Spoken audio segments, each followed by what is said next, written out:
On Black Voices, we bring you stories where strength speaks without shouting. This time, a quiet army officer turns the tables on a man who thought his badge made him invincible. What happens next will make you question who really holds the power. It was just after midnight on a winding, empty stretch of Route 76.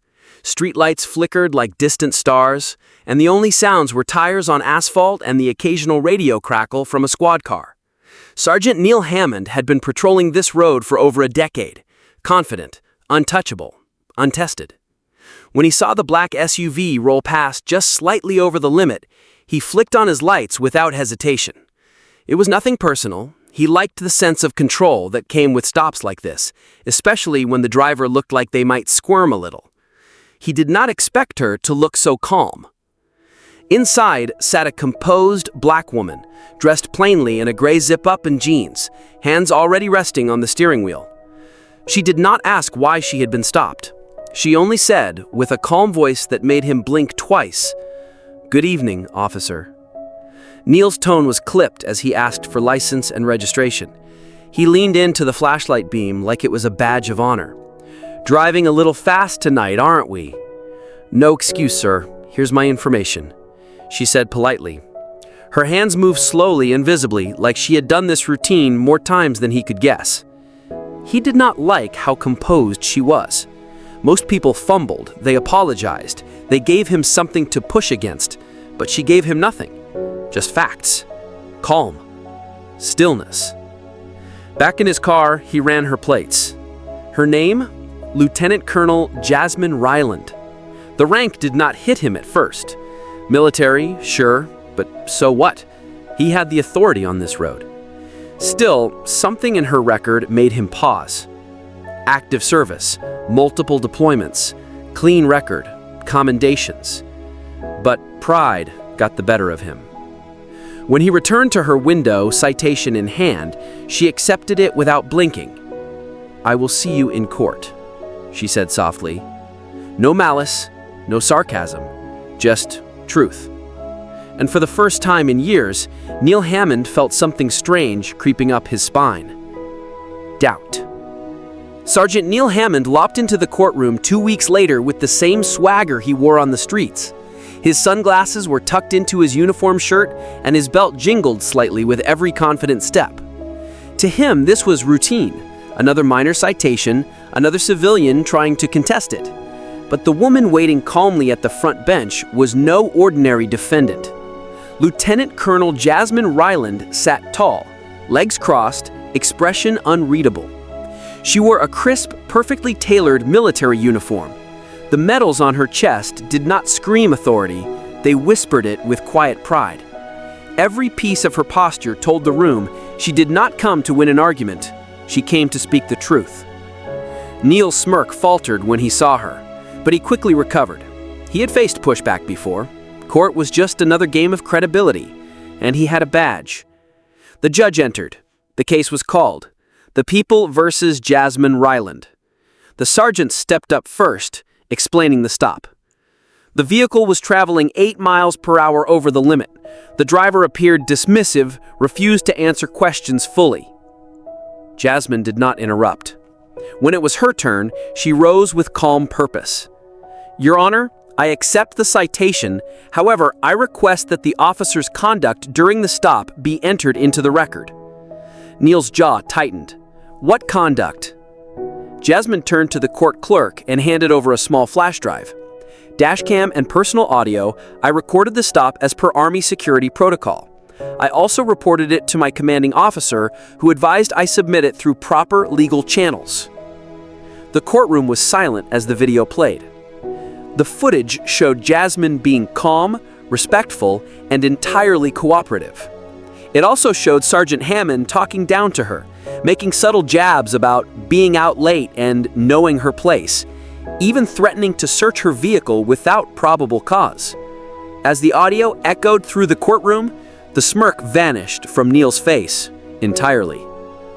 And then, Jasmine quietly removed her jacket, revealing her full military honors beneath: Silver Star, Bronze Star, and a combat infantry badge. The judge looked visibly moved. Even the court officer sitting nearby straightened up with respect. I have endured combat, mortar fire, and frontline trauma. What I will not tolerate is being treated like a criminal for driving home in my own country. Neil tried to object, but the judge raised a hand. Enough. In that moment, the courtroom was no longer his. Sergeant Hammond stood stiffly, shoulders squared like a soldier facing fire. But this time, the battlefield was a courtroom, and his badge could not shield him from the truth. Judge Halverson leaned forward, her voice measured but direct. Sergeant Hammond, are you aware that threatening a decorated Army officer with an unlawful vehicle search is a violation of both departmental policy and federal civil rights? Neil's voice cracked as he tried to respond. I did not mean... The judge cut him off. This is not about what you meant. It is about what you did. The silence in the courtroom was deafening. Even the bailiff had stopped writing. All attention shifted to the woman standing beside the defense table. Calm, upright, dignified. Lieutenant Colonel Jasmine Ryland was not here to perform. She was here to be heard. The judge continued, her voice sharper now. This court finds no evidence of misconduct on Lieutenant Colonel Ryland's part. In fact, her behavior was beyond professional. What troubles me is the pattern of similar incidents in your records, Sergeant Hammond. Neil blinked. What pattern? Jasmine's voice came quietly, but it struck like a gavel. Since filing my complaint, 3 other individuals, 2 women and a young man, stepped forward. Each had been pulled over under questionable circumstances. None felt safe reporting until now. A ripple of murmurs spread through the courtroom. The judge tapped her gavel once. Order. Then she turned back to Jasmine. Colonel Ryland, are you seeking damages or civil relief? Jasmine shook her head gently. No, Your Honor, I did not come to punish. I came to remind people like Sergeant Hammond that some of us wear uniforms too, and we do not cower. We serve, we protect, and we deserve the same respect we give. She did not raise her voice. She did not ask for sympathy, but every word echoed with quiet power. In the back row, an older man in a worn army jacket stood and placed his hand over his heart. A woman with 2 children silently wiped her eyes. The judge exhaled deeply. Order dismissed. Case closed. This court is referring the officer's conduct to internal review.